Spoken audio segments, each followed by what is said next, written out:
Australia, ইউরোপের মতো বিভিন্ন দেশে পাঠানোর নামে নেওয়া হয় ২০ লাখ করে টাকা। দেওয়া হয় ভিসা ও প্লেনের টিকিটও। আদতে পুরোটাই জাল। এভাবেই প্রতারণা করে কোটি কোটি টাকা হাতিয়ে নেয়ার অভিযোগে র্যাব রাজধানীতে প্রতারক চক্রের ২ সদস্যকে গ্রেপ্তার করেছে। বিস্তারিত জানাচ্ছেন তৌফিক হাসান তুহাদ। যে ২ মাসের মধ্যে আমাকে অস্ট্রেলিয়াতে নিয়ে যাবে এবং মাগুরা জেলার কাজী সাব্বির ইসলাম ইচ্ছে ছিল পরিবারের সচ্ছলতা ফেরাতে উন্নত কোনো দেশে যাবেন। যোগাযোগ করেন এক ব্যক্তির সাথে, তাকে দেয়া হয় বিভিন্ন প্রতিশ্রুতি। স্বপ্ন যেন বাস্তবে রূপ নেয় সাব্বিরের। অস্ট্রেলিয়ার ভিসা হাতে পেয়ে সাব্বির তাকে তুলে দেয় ২০ লাখ টাকা। ভিসা পাওয়ার পর হতভম্ব সাব্বির, তাকে যে ভিসা দেয়া হয়েছে তা ভুয়া। আমার দেখা দেখি আমার গ্রামের থেকে আমার আরও ২ জন প্রতিবেশী টাকা দেয়। আমাদের ৩ জনের টোটাল ৪৪ লক্ষ টাকা দেওয়া হয়েছে তাকে।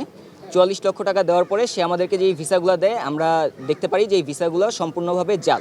দেশের মানুষকে প্রতিদিন সুরক্ষিত রাখার প্রত্যয় নিয়ে সেফটি কেবলস সহ এলো সেফ সিলিং ফ্যান।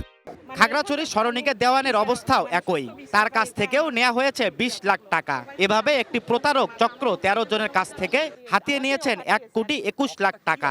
অফারটা দিয়েছে ওনার ভাই অস্ট্রেলিয়াতে একটা কোম্পানির ম্যানেজার, মানে বাংলাদেশ থেকে ২০-৩০ জন মানুষ নিবে, ওরকম মানে একটা ভালো অনেক কিছু বলেছে। তো আমরা নিজেরাই হয়েছি আর কি। অস্ট্রেলিয়া, ইউরোপ সহ বিভিন্ন উন্নত দেশে পাঠানোর নামে জাল ভিসা তৈরি করে মানব পাচারকারী চক্রের ২ সদস্যকে সম্প্রতি রাজধানীর কারওয়ান বাজার থেকে গ্রেপ্তার করেছে র্যাব ৪। তাদের কাছ থেকে জব্দ করা হয়েছে ভিসা তৈরির ডিভাইস ও বিপুল পরিমাণ জাল ভিসা। এর মূল হোতা হলো শফিউর রহমান সুমন, তার বাড়ি যশোর, এবং তার সাথে কোরবান আলী ৩০, সে কম্পিউটার অপারেটর, এবং সে ওখানে যে কম্পিউটারটা আমরা সিজ করেছি সেখান থেকে দেখা যায় যে প্রায় ১৩টা আমরা ভিসা জব্দ করতে পেরেছি ওখান থেকে, যেগুলো জাল ভিসা।